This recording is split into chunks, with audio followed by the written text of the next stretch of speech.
Good evening, class. So, today and tomorrow we'll have sessions on thinkers, more or less with respect to paper 1 and paper 2, right? And when I'm talking about these thinkers, again, I'm not going to explain much. Majorly, the structure of that is going to be we would look at thinker, we would look at the corresponding fieldwork, we would look at the respective observations, and we would look at the anthropological applications of the respective fieldwork. Per se, what is the purpose of this? Again, the purpose of this is that's going to give me something with respect to interlinkage, and that's going to almost cover most of your socio-cultural of paper 1 as well as paper 2. Today we would majorly see with respect to paper 1, tomorrow we would also see with paper 2. And my emphasis is not to bring some out of box thinkers today or tomorrow. It's only focus on syllabus specific thinkers, right? Because so much of nonsense is going on with respect to anthropology for a reason that many people think that they'll write some out of box thinkers and they'll score more.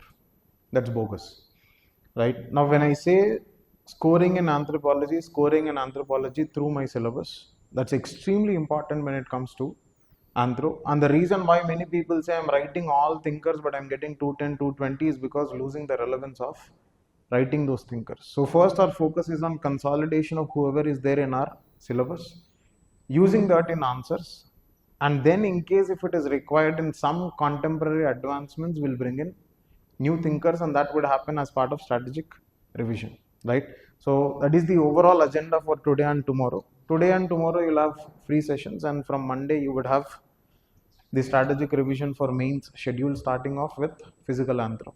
I will have 3 sessions of physical anthro, then 3 sessions for socio-cultural, 2 for archaeology, right? 3 for caste studies, 2 for tribal studies, and 2 for village studies. So we'll finish overall anthro in approximately 20 sessions, and each session approximately composing of 2 hours. Okay, so this is the overall aspect.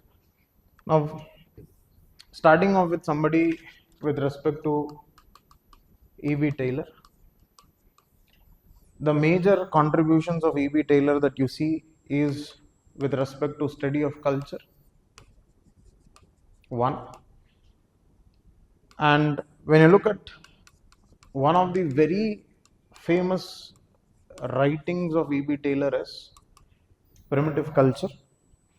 That is one more important aspect, and this can be used when I am writing the definition of culture. This can be used when I am writing the understanding of classical evolutionism. This can be used when you are writing animism. And in case if I have to bring in something with respect to E.B. Taylor in research methodologies, although in research methodologies most of these were armchair anthropologists to a larger extent, because classical evolutionist school was mostly sedentary, mostly armchair. So in that context, if you want to bring in, he talks about a research into the early history of mankind.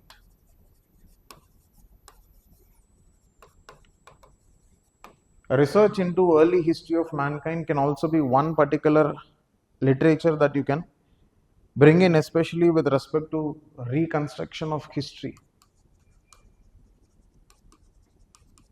Because most of their approach was what? Not synchronic, rather his approach was diachronic in nature. He believed in principles like psychic unity of mankind, and more importantly his belief was unilineal evolution. That was the core essence when it comes to E.B. Taylor, because whole of your classical evolutionism was centered around this. And when you look at the anthropological applications of E.B. Taylor, that means where all can you bring in this person? You can definitely bring E.B. Taylor with respect to 2.1, that is the definition of culture, because his basic understanding of culture is what? Culture is a complex whole. And another simple definition of culture is given by Malinowski, that is culture is an integrated whole, but whereas this person says that it is complex whole. The second area that you can bring in fifth chapter, that is with respect to religion, especially the evolutionary approach to religion. You know, a syllabus talks about three different approaches. One is evolutionary approach, the other one is functional approach, the other one is symbolic approach, right? Psychological approach. Now, in case if I have to add something extra, I can bring in postmodern approach, I can bring in Marxian approach. I can also bring in feminist approach, because most of the feminist anthropology perceive religion as a medium of solace to a lot of women because they experience death much closer than men. There's a perception that is given by a lot of feminist anthropologists when it comes to women and religion. We'll see that particular perspective little later, right? So this is another understanding, and you can also bring E.B. Taylor in evolution of language. You can also bring in E.B. Taylor with respect to evolution of language to a larger extent, right? This is E.B. Taylor. This is the place where you can use E.B. Taylor. Now, when I look at the second evolutionist that you see, that is L.H. Morgan. Now, mostly when you look at L.H. Morgan, some of the basic books that can be written is The System of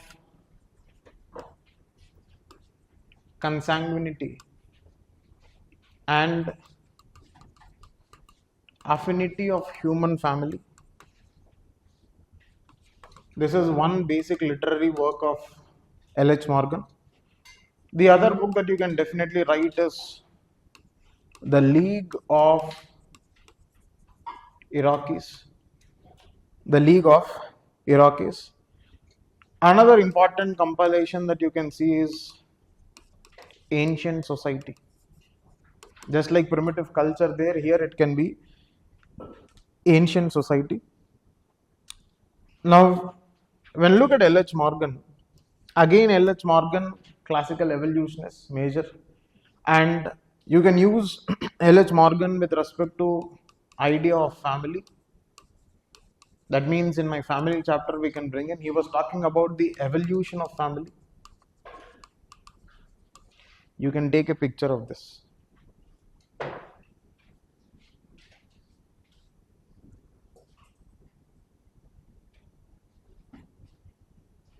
లేటుగా వచ్చారు కదరా, లేటుగా వచ్చిన వాళ్ళు మాత్రం తీసుకోండి, త్వరగా తీసుకున్నారు, నేను బాగా వచ్చాను దాంట్లో, right. So idea of family, that is evolution. The second thing that he talks about is idea of government. That means somewhere in political anthropology we can use L.H. Morgan with respect to idea of government, where what was his belief? His belief was from promiscuous, it is gentus, then clan, then tribe, then nation or state. That means evolution of state, because one year there was one question on evolution of state, various evolutionary theories of state. So in that you can definitely use L.H. Morgan as one consideration. Then apart from that, you can also talk about L.H. Morgan in tool technology. You can use L.H. Morgan in tool technology. You know, he divides whole of your evolution into how many stages? 7 stages has been division with respect to this. We can also use L.H. Morgan in idea of descent. Idea of descent, that is majorly from matri to patri to bilineal. Matri to patri to bilineal. That can be another. Along with family, you can also use L.H. Morgan with respect to marriage chapter. Evolution of marriage, evolution of family, evolution of government, that is chapter 4. idea of descent, that is chapter 2.3 also you can bring in. In the same chapter, sorry, this is 2.5. In the same chapter of kinship, one is idea of descent. The other idea we can bring in with respect to L.H. Morgan is kinship terminologies. We can bring in understanding with respect to kinship terminologies in the context of L.H. Morgan. Now, you know, kinship terminologies are divided as two. One is classificatory and descriptive. Classificatory and descriptive. And when he is talking about basic terminologies, I'm just extending here, kinship terminology. One is classificatory and descriptive. Here he talks about lineal and collaterals having the same name. But whereas in the context of descriptive, it is lineals and collaterals having different name. And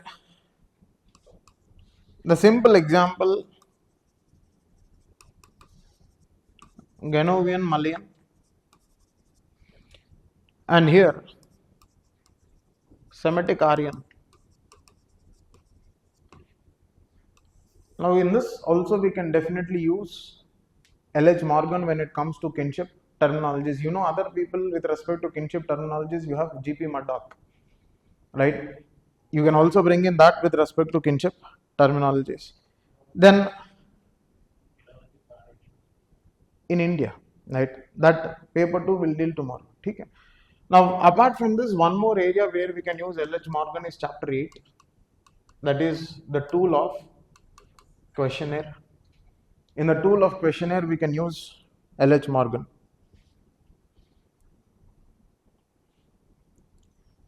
Right?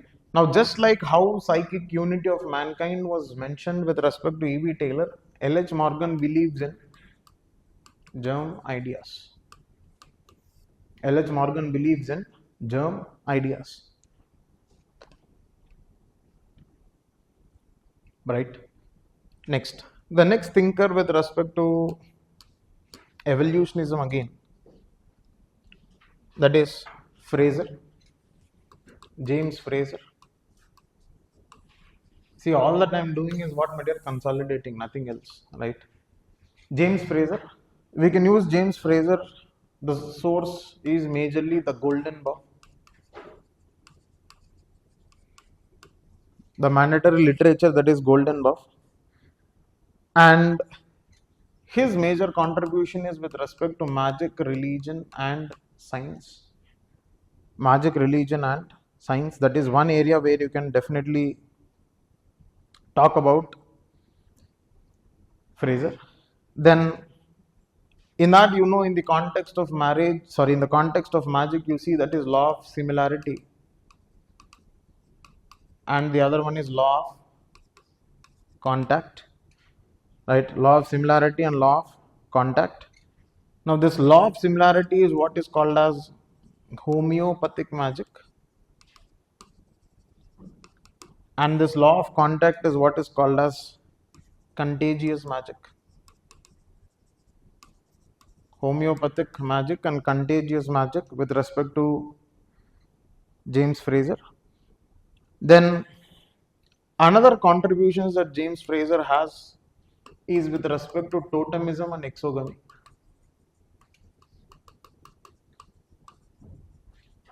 Totemism and exogamy.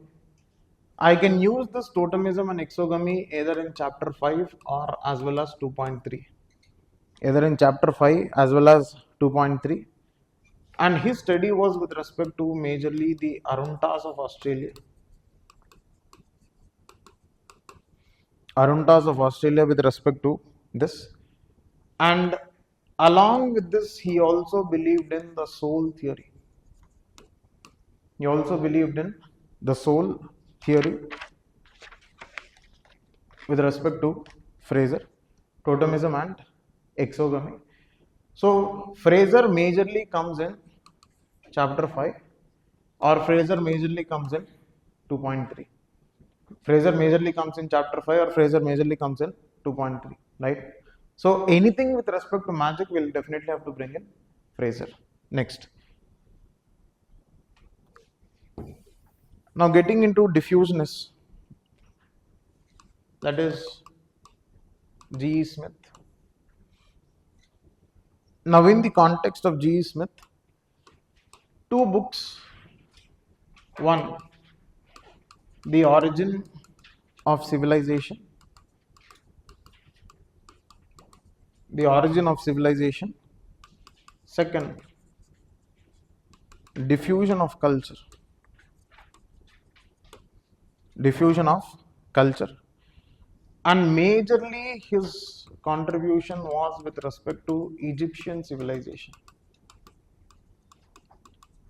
Majorly his contribution was Egyptian civilization, right? Understanding the Egyptian civilization, and majorly the pyramids and the megaliths. Majorly the pyramids and the megaliths.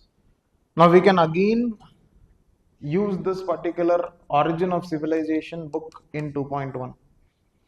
That is especially with respect to culture vis-a-vis civilization, we say.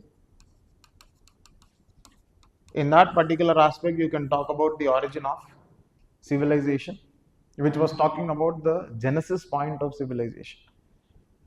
Now, you know G. Smith is a British diffusionist. And when you look at British diffusionism, all of their focus was what, my dear? It was focused on pan-Egyptianism. All of their focus was on pan-Egyptianism. That means whole of the evolution and civilization has happened from Egypt, right? Centered around Africa. What was believed with respect to British diffusionists. Then we have another diffusionist here, that is W.J. Perry. Now, in the context of W.J. Perry, one book that you can remember is The Children of Sun. The Children of Sun. He was majorly talking about the culture similars, or the similarity of cultural evolution that was happening. The similarity of cultural evolution that was happening to a larger extent with respect to W.J. Perry.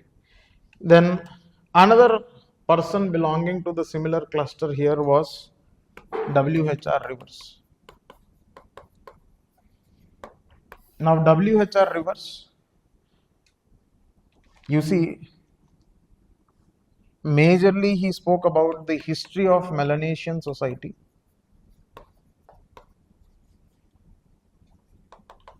The history of Melanesian society. Or he also talks about another book called as The Disappearance of Useful Art. The Disappearance of Useful Art. And majorly when you look at the field work that is done with respect to W.H.R. Rivers, one was Australian Aborigines. The other one was Melanesian Islanders. Melanesian Islanders. The third one was Todas in India. Todas in India. Now, one area where you can also use W.H.R. Rivers to a larger extent is with respect to the genealogy. Genealogy with respect to chapter 8. W.H.R. Rivers will come in genealogy chapter 8. W.H.R. Rivers can also be used with respect to Toda society, right? And you see, mostly Toda society was what society? Pastoral society. It was mostly pastoral society, and you know, Toda, Badaga, Kotas, all these were interdependent with respect to their economic systems. The economic typologies given by Cohen in 3rd chapter can be definitely applied to the example of Todas, right?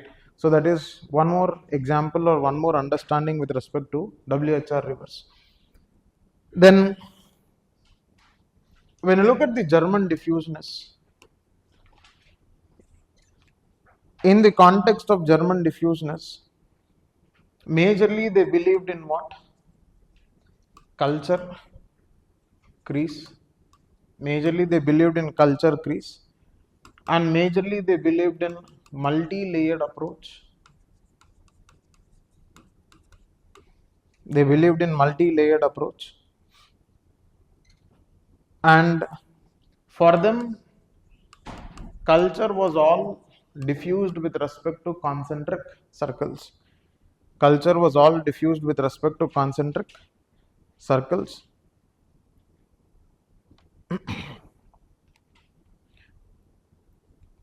Or we can also call them as culture clusters. See, UPSC these days are going for these words. Randomly they'll say culture clusters as a 10 marker. Now we should not be worried there. It is simply talking about German diffusionism, right? German diffusionism, British diffusionism, it was never a direct question. Always they're picking up the extended versions of it and asking, right? So in this, culture clusters means something with respect to German diffusionism. And one person that what is notable with respect to here is Schmidt. Father William Schmidt, F.W. Schmidt. Now in the context of F.W. Schmidt, this person can be used in chapter of religion. This person can be used in the chapter of religion. Now according to him, he says that monotheism is the most primitive form of religion.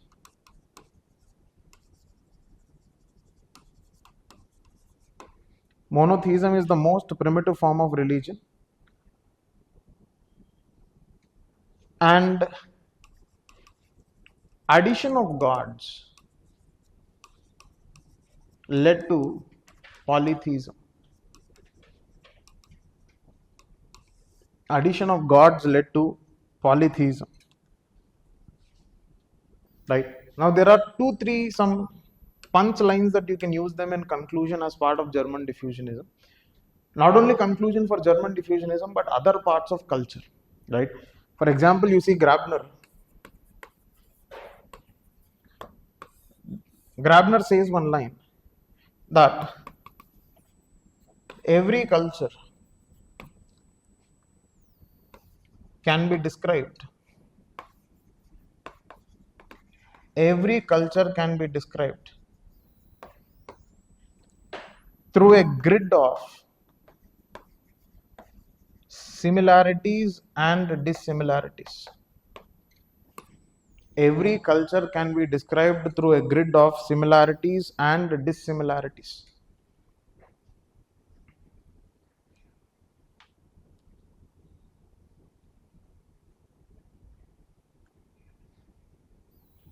Right? Now, overall, if you are confused in German diffusionism, we'll just summarize it. If you look at Ratzel was talking about what? Criteria of form. That means criteria of quality. Frobenius was talking about criteria of quantity. And the remaining two people were talking about combination of these two. Remaining two people were talking about combination of these two. One is the Grabner. The other one is Schmidt. That means both have used the form as well as quantity. Now, quantity of similarities and dissimilarities. If you look at the statement made by Grabner, that can be written as a conclusion for most of your culture-based questions, especially 2.1. Or I can also write this with respect to cultural relativism. Why? Because for me, overall cultural relativism is what? Two cultures are different, and no two cultures can be compared because they have a different origin and different history. And that means every culture is description of what grid of similarities and dissimilarities, right? And it need not be such that I can compare two cultures, because always two cultures are different for what purpose? They have different origins, they have different history, basic understanding. Next, in American diffusionism, majorly it is with respect to who? It is Clark Wiesler.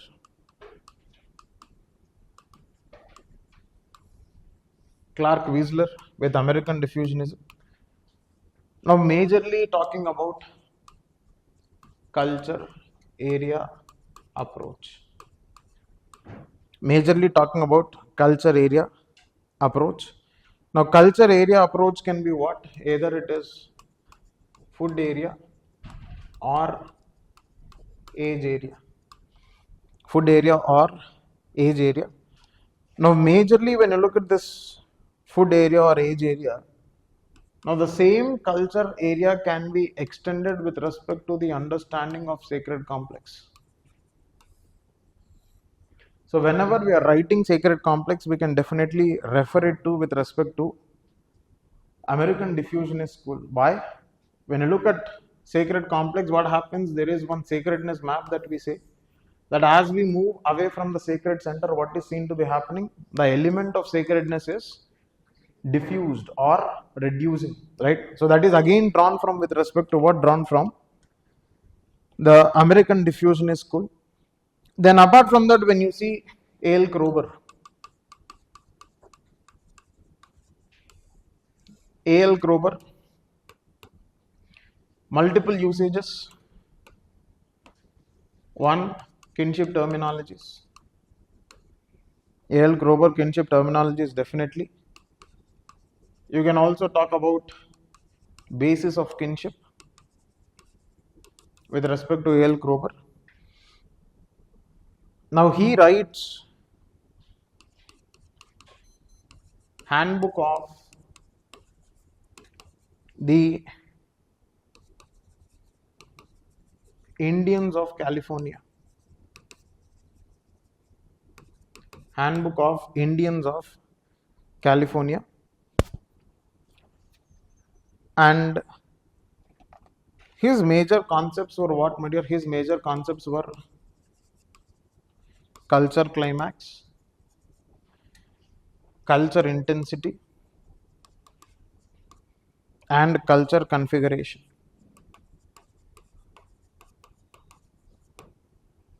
When we see culture climax, it is what? It is the highest point of cultural development. It is what? It is the highest point of cultural development. Culture intensity is nothing but degree of expression of cultural traits. Degree of expression of cultural traits. And cultural configuration is the pattern of arrangement of cultural elements. The pattern of arrangement of cultural elements. Now you see, this cultural configuration can also be linked with Ruth Benedict. On a later date, Ruth Benedict also talks about the cultural configuration, cultural traits, right? Cultural complex, all of those are discussed there with respect to Ruth Benedict. Now when you look at small representation with respect to culture as such in general, if this is expression, if this is time, this is how the cultural expression happens. This is what? Culture climax. This is post cultural era. This is pre cultural era. Now when you look at the basic expression of culture, that's indicating culture intensity as well as cultural climax. And intensity is all about what? Degree of expression that is seen to be happening, right?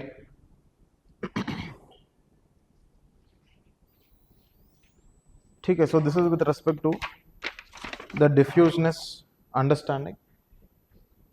Next, shall we proceed? రాస్తున్నారు ఇంకా right, you keep on writing parallel. Next, you know, it is Franz Boas. He writes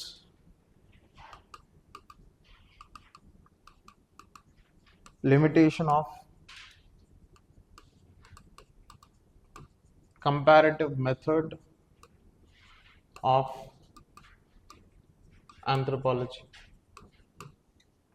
Limitation of comparative method of anthropology.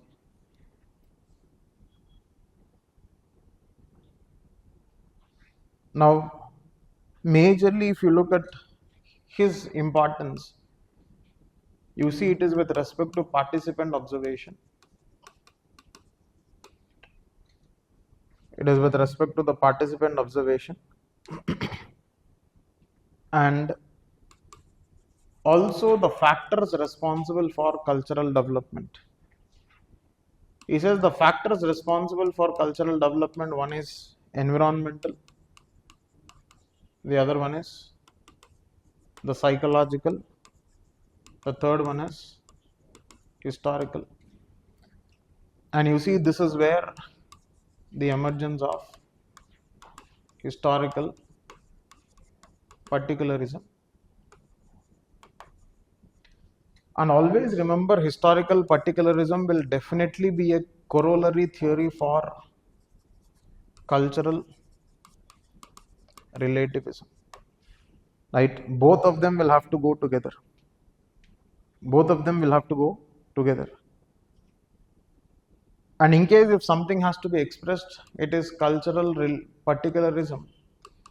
Sorry, historical particularism is nothing but cultural relativism plus holism.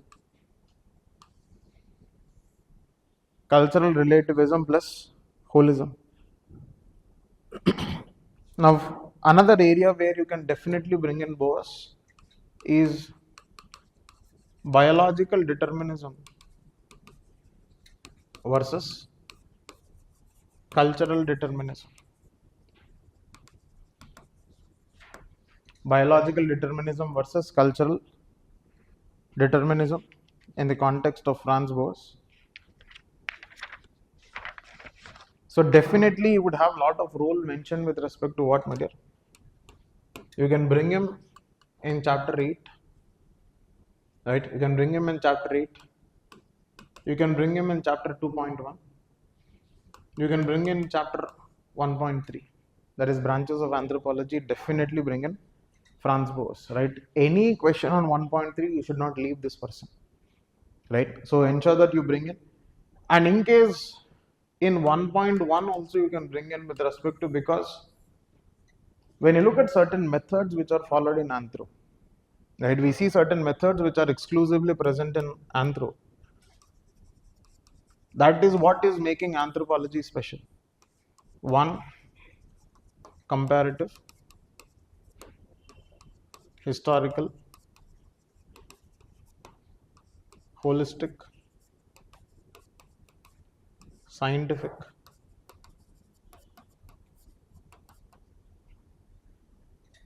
right?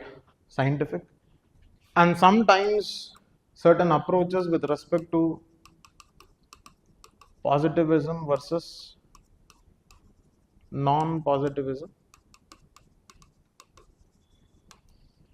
And non-positivism is nothing but what?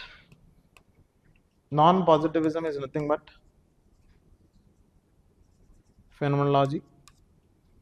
Non-positivism is nothing but phenomenology, because positivism is talking about the collective constructed reality which is existing, which is more objective and scientific. But whereas when you look at non-positivism or phenomenology, it is dealing with what? Subjective reality, individual centric construction of truth which is happening. And more importantly, it is highly subjective, not objective. It is not scientific. It doesn't depend upon certain legal principles. That's a basic understanding with respect to positivism and non-positivism, right? So these are again certain important aspects to be present with anthropology and anthropological methods. Then another important person. Now these are some people whom you can never avoid in your paper. One is Bose, the other one is Malinowski. You can never avoid Malinowski, you can never avoid Bose, you can never avoid E.B. Taylor. If you are not writing them, something is missing in a paper, right? అదేదో ఒకసారి గమనించుకోవాలి. ठीक है.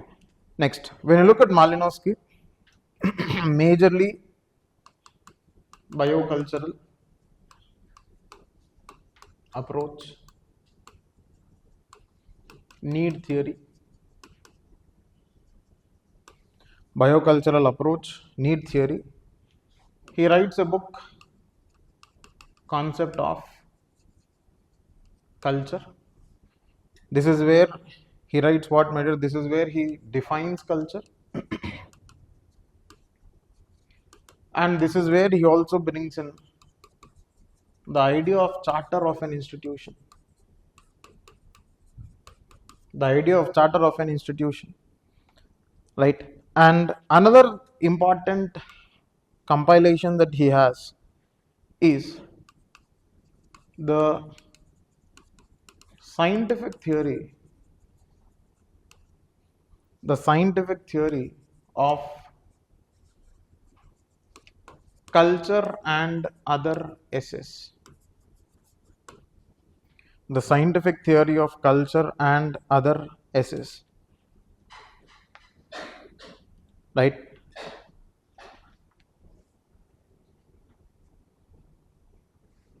Now, where all can we use Malinowski? Majorly, wherever we are bringing in functionalism, especially very vocal in the context of culture, very vocal in the context of religion, very vocal in the context of economic anthro, and to be very specific in the context of economic anthro also, the theories of or the understanding of Kula exchange. The understanding of Kula exchange, that is where we see it becomes very important. And another compilation that you can definitely remember about Malinowski is the Argonauts of the Western Pacific. The Argonauts of the Western Pacific.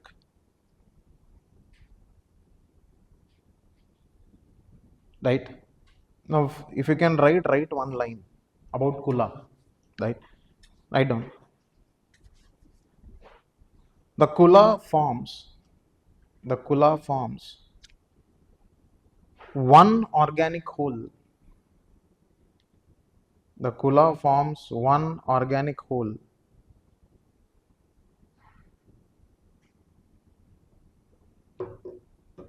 As it is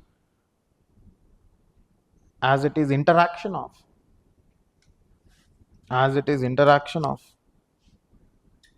prestige, political influence, trade,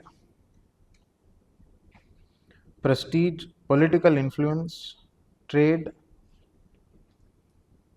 and gift exchange.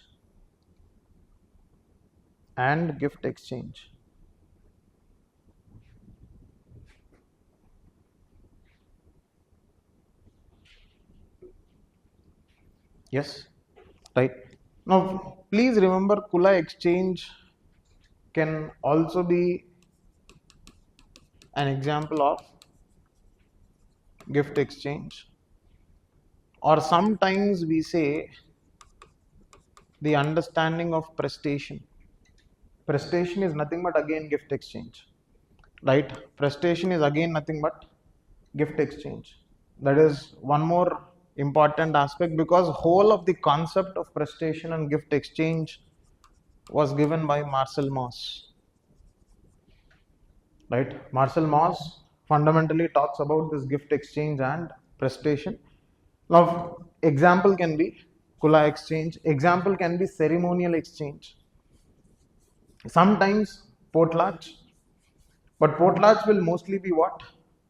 It is going to be an unilateral gift giving rather than gift exchange, right? Because in potlatch, what is going to dominate? Remember, in kula we have political, religious and economic, but in the context of potlatch system, what do we have? We have political, economic and more importantly power and authority. Power and authority, because potlatch can be seen as a mechanism to derive power. Is this clear? Right? So this is another place. And one more area where you can definitely use Malinowski to a larger extent could be chapter 8 in the understanding of field work. In the context of field work, wherever evolution of field work, right, or emergence of field work or origin of field work, we divide with reference to Malinowski, where we say pre-Malinowski, Malinowski and post-Malinowski, and after post-Malinowski we have the contemporary phase. We have the contemporary phase because in contemporary phase we are talking about digital ethnography. We are talking about auto-ethnography in the context of contemporary phase, right? So that is one important area that you can definitely mention. Okay, so this is Malinowski. Now there is one more person, R.C. Brown.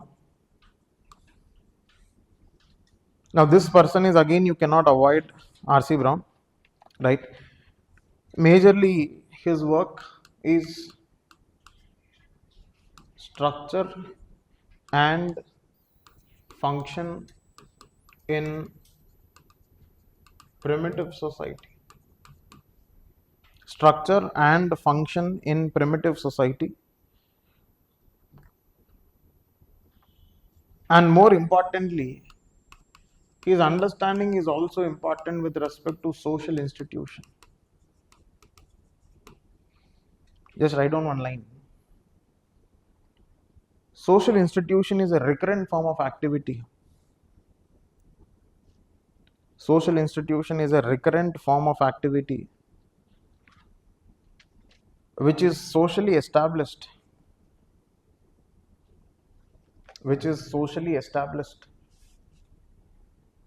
Maintaining social structure.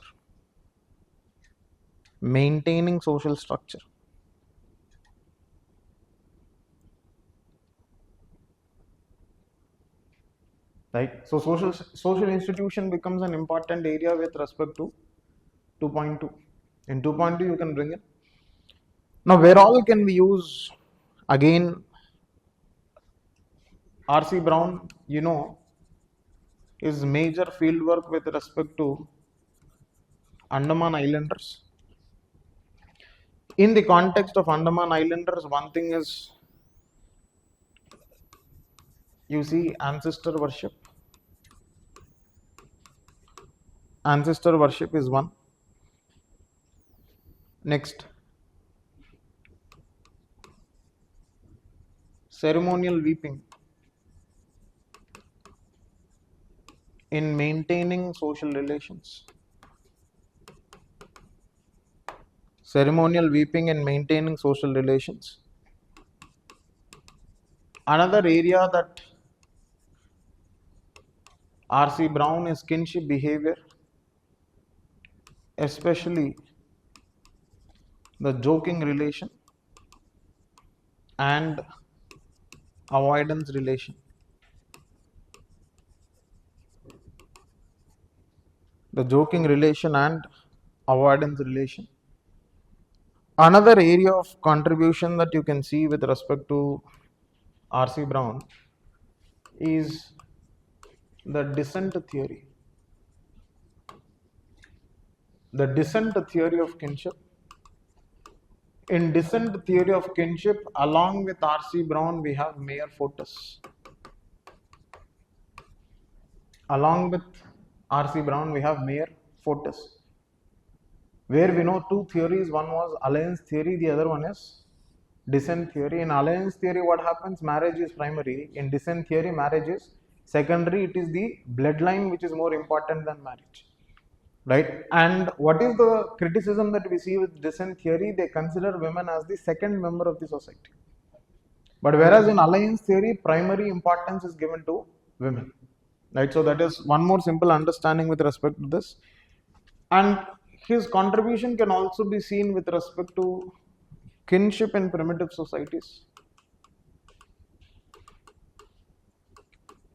Kinship in primitive societies, majorly his advocacy was with respect to classificatory kinship. Majorly his advocacy was with respect to classificatory kinship.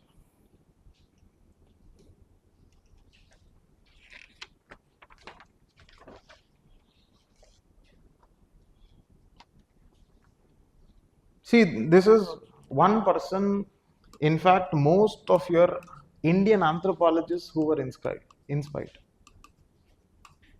Because when you look at Indian anthropologists, most of them are structural functionalists, right? And the core essence of R.C. Brown is also what? Structural functionalism. Now you look at something like Goutham system. You look at something like dominant caste, right? Any of these are what? Any of these are majorly derived from the structural functionalist perspective, right? So whenever you are talking about any of these concepts of per se in 3.2 or per se in 3.3, or not exactly 3.3, 3.2, 5.1, 5.3, paper 2. There you can definitely bring in R.C. Brown in the introduction, because I can link R.C. Brown with what? The Indian anthropologists who were inspired. Now, Sanskritization, M.N. Srinivas was a structural functionalist, right? So, you can definitely bring in that particular perspective with respect to R.C. Brown, right?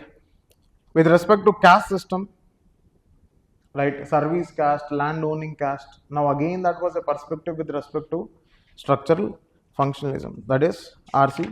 Brown. Next, one more important person any given day.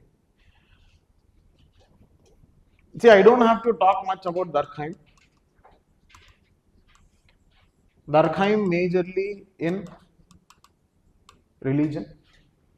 Durkheim again understanding of social fact which actually inspired R.C. Brown. Social fact which actually inspired R.C. Brown. And you see his understanding of solidarity. One is mechanical solidarity. The other one is organismic approach or organic form of solidarity. Organismic approach or organic form of solidarity, right? That is with respect to what? Mechanical solidarity. Then any given day, please understand, Durkheim has to be present in religion. His basic definition of religion is what? It is set of beliefs. It is set of beliefs, and when it is said it is set of beliefs with respect to what? Something sacred and something profane. Something sacred and something profane. Set of belief system which is seen to be existing with respect to religion, right? Then Strauss, Levi-Strauss,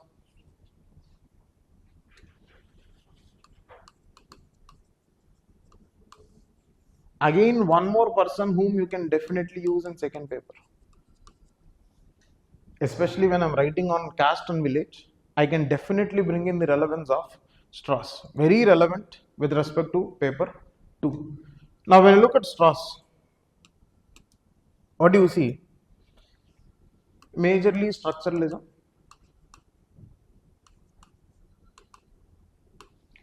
Majorly structuralism. And his book,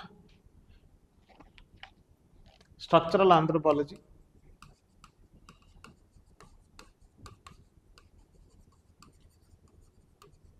Structural Anthropology. And the core idea of Strauss was binary opposition. Binary opposition, surface and deep structures, surface and deep structure, and also that you see the three levels of communication. Three levels of communication: one, goods, words, women. Goods, words, and women, with respect to three levels of exchange, three levels of communication. Apart from that, his major contribution is also with respect to culture. His major contribution is also with respect to culture. According to him, culture is means of communication. Culture is means of communication. Now just write down one line. Just write down one line. The aim of anthropology, the aim of anthropology is to examine. The aim of anthropology is to examine the unconscious foundations of social life. The unconscious foundations of social life. Again, I can conclude this with respect to 1.1 to 1.3. Any question. Now, if they are asking about comparison, in comparison, I can write between two branches and I can conclude that according to Levi-Strauss, anthropology is all about what? Examining the unconscious part of life, which also deals with the holistic understanding of human life. That's an extension, right? So use that line as conclusion between 1.1 to 1.3 any given day. Okay. So that is culture. Then also another work is elementary structures of kinship.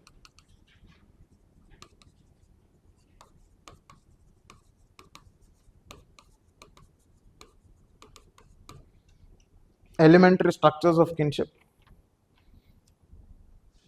Now, when you look at this elementary structures of kinship, his contribution to kinship is majorly alliance theory. And you see, alliance theory is derived from the understanding of incest taboo. Because his belief was very simple: because of incest taboo, there was accumulation of women. And in order to maintain the social structure, there was supposed to be exchange of women, which resulted in alliance theory. Because we see three levels of exchange, and the highest form of exchange happens with exchange of women, right? So that is one more important thing. And just write down one line. According to him, incest is pre-social social fact.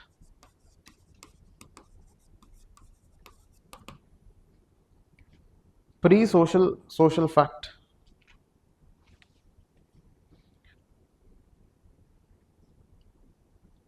Right? Then some more contributions which are made by Strauss. Some more contributions which are made by Strauss is the avunculate relation. The avunculate relation. And where he believes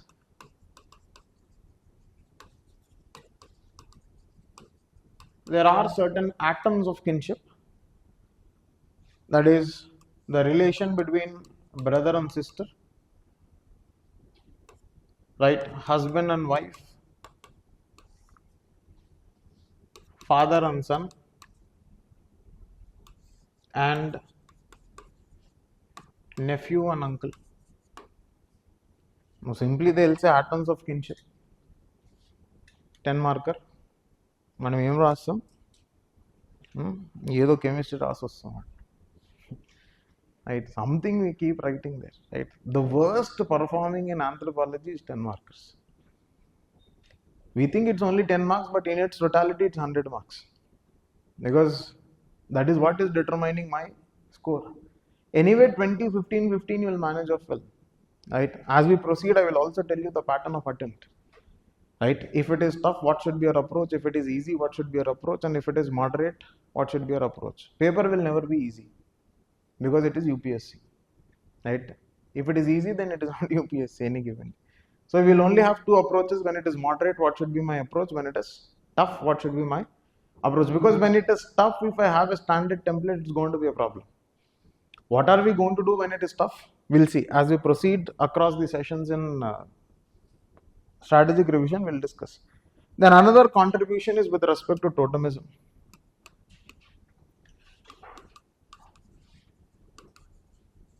Another contribution is with respect to totemism. Now he believes that totems are the one which brings in order with respect to societal relationship. With respect to societal relationship.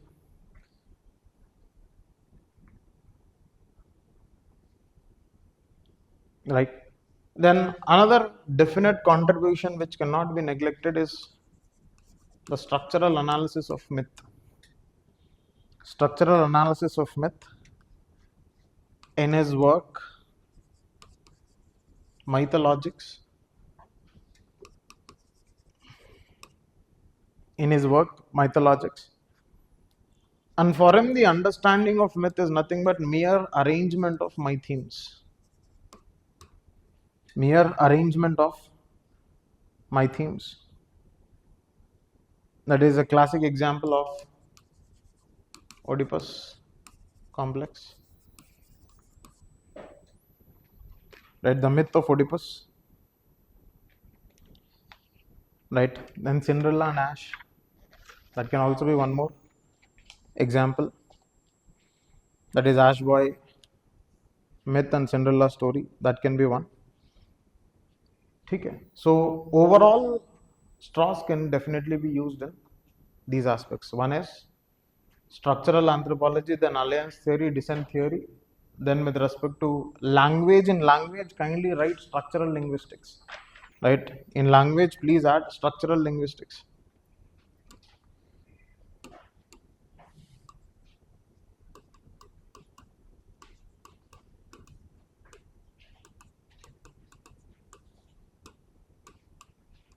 Structural linguistics with respect to language. Just write down one line.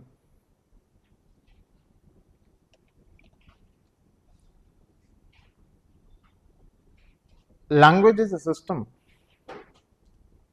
Language is a system constructed of hidden rules.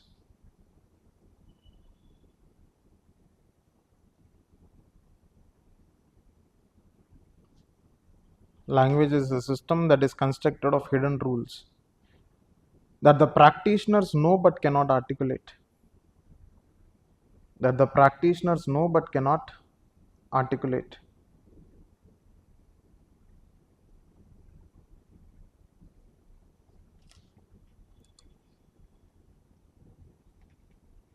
Right?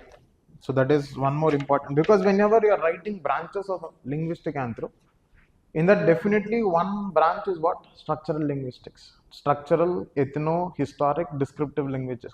There are 4 different branches of linguistic anthropology. In that, one of this is structural linguistics. Then one more person with respect to structuralism is Edmund Leach. Now majorly his understanding is theory of opposition and mediation. Theory of opposition and mediation. Right. Then his understanding is also theory of oscillating equilibrium. Theory of oscillating equilibrium. Majorly his contribution can be with respect to the political anthro, where he studies The political systems of Highland Burma. The political systems of Highland Burma.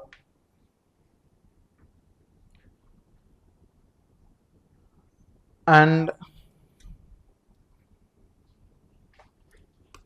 he also has an understanding of time.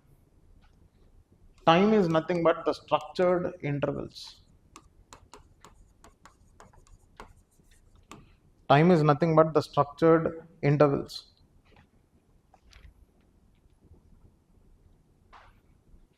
Right? Nothing much with respect to Edmund Leach. Very limited understanding with respect to Leach. Next.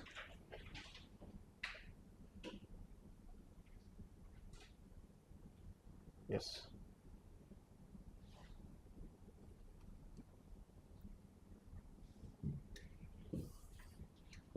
Next. Ruth Benedict. Ruth Benedict.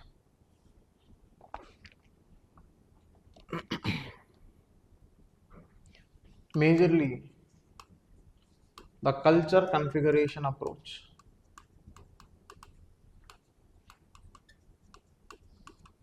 Majorly the culture configuration approach. Next, the concept of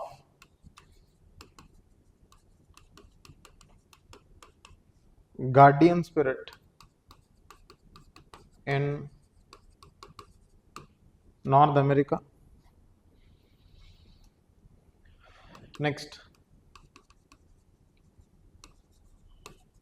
patterns of culture. Patterns of culture. You know that majorly types of special genius, that is Apollonian and Dionysian. Apollonian and Dionysian. And please understand, you try to bring in this person even in the understanding of cultural relativism, right? Wherever you have understanding of cultural determinism also, this person can be brought in. This person can definitely be brought in nation character studies. Nation character studies, right? And she gives an idea of ethical relativism.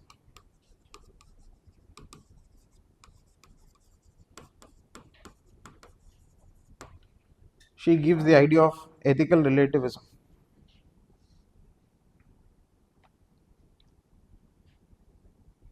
Right? Just write on one line. According to Benedict, normal and abnormal are culturally dependent. Normal and abnormal are culturally dependent.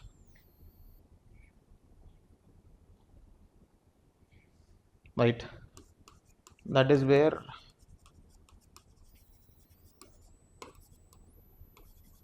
the study of anthropology and abnormal. Anthropology and abnormal.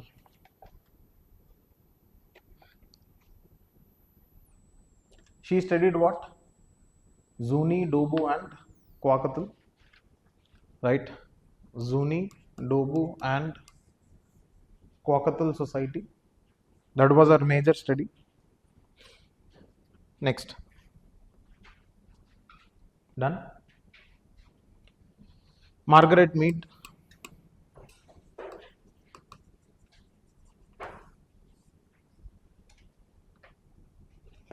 Margaret Mead. Lot of books coming of age in Samoa. Next. Sex and temperament in 3 primitive societies. section sex and temperament in three primitive societies. That is what? Arapesh, Mondugmore and Shamboli. Arapesh, Mondugmore and Shamboli. Then another work is growing up in New Guinea. Growing up in New Guinea.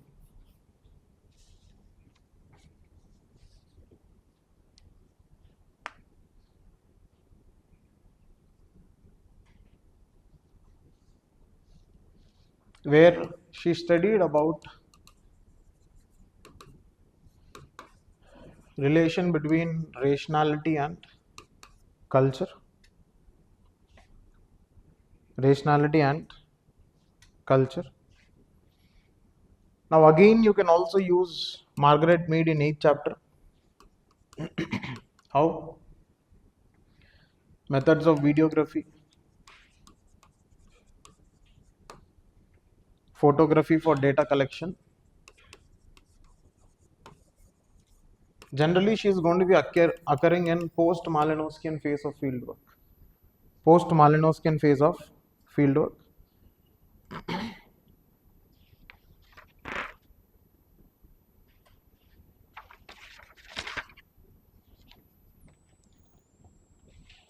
Right? Then again Margaret Mead becomes important in nation character studies. Nation character studies, Margaret Mead and Ruth Benedict compulsory. Next, Ralph Linton.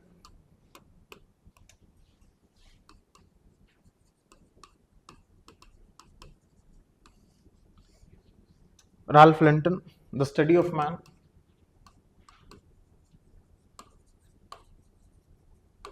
Ralph Linton, The Study of Man. Majorly the understandings of status and role. Majorly the understandings of status and role.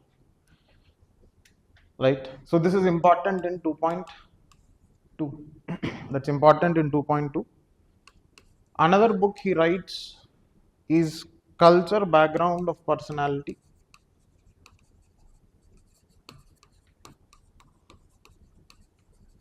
Culture Background of Personality. Just write down one line. Each society has a specific process of socialization and child rearing. Each society has a specific process of socialization and child rearing. See, that means I can use this in what material? Acculturation, enculturation, transculturation, cultura-culturation. Especially in 2.1 and 2.2, I can bring in Ralph Linton left and right. That I can use Ralph Linton there. Then, apart from that, he talks about the cultural elements. He talks about cultural elements, three aspects of cultural elements. One, culture universals. Two, culture alternatives. Three, culture specialities. Culture universals, culture alternatives, and culture specialities. These are necessary with all members. These are necessary with all members. Culture alternatives shared by some members and this is shared by few.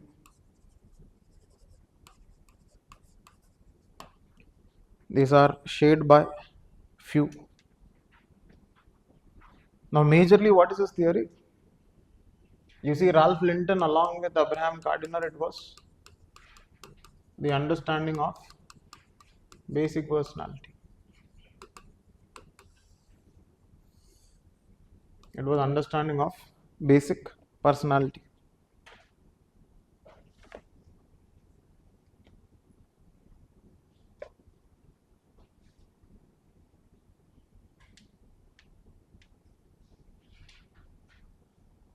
Right. Now, if you look at some of the studies by Abraham Gardiner, it is individual and his society. Individual and his society.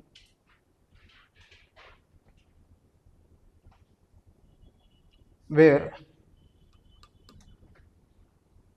he observed Marquesan community and the emergence of polyandry. Emergence of polyandry.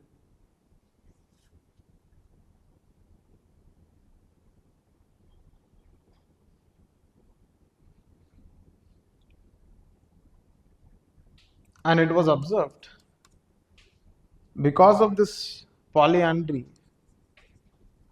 women focused on beauty and neglected children. Women focused on beauty and neglected children. This led to dissatisfaction of children.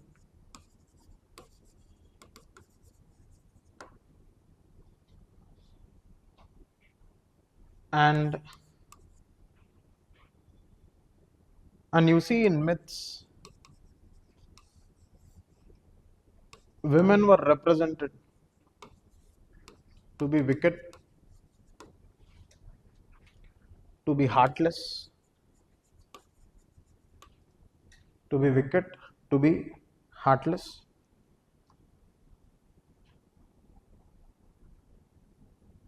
Right.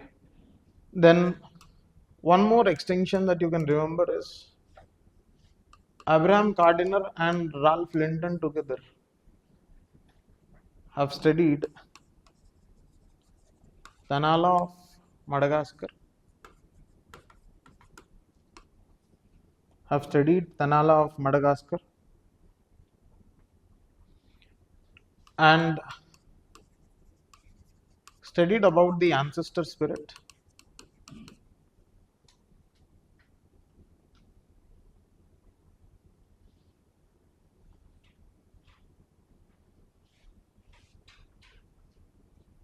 And further extended in understanding father-son relation. Extended in understanding father-son relation. Last person of culture personality school, that is Cora Dubois. And Cora Dubois majorly has done model personality, the people of Allure. Right. What is the overall understanding with Cora Dubois? It's not basic personality, but rather it is model personality. That which is occurring with highest frequency is going to be present.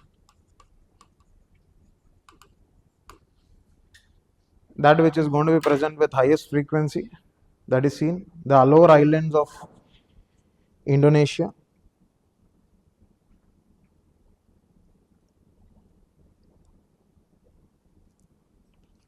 Now you know the relation between primary institutions and secondary institutions that these people spoke about.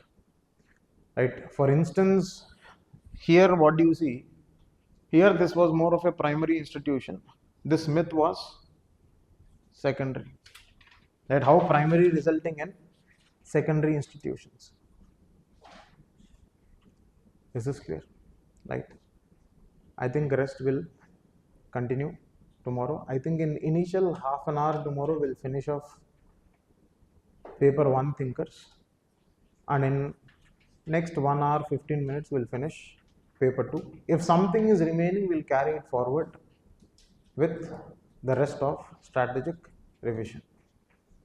Is this clear? Now all that we are doing is what should be dumped in your answer, no explanation, because all of this you already know what is an important aspect to be written and what is the notes to be revised.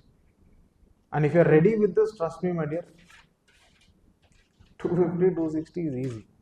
Rather than unnecessarily dumping those things which are not I'm used to, write something which you are used to. Because one funda with examiner, I keep telling, again I am telling, I will continue to tell, not knowing is not correct. If examiner does not know the thinker that you have written for him, it is not correct. The day you understand this philosophy, trust me, anthropology is going to take you to 270. Right? So again, limited approach, 30-40 case studies for whole anthropology. You can sail through. మనకి ఎక్కువ వద్దు, 270 వస్తే చాలు, 210 రాకపోతే చాలు. That's all. Right? Now we don't fall to 210, but we reach somewhere 270, 265 above.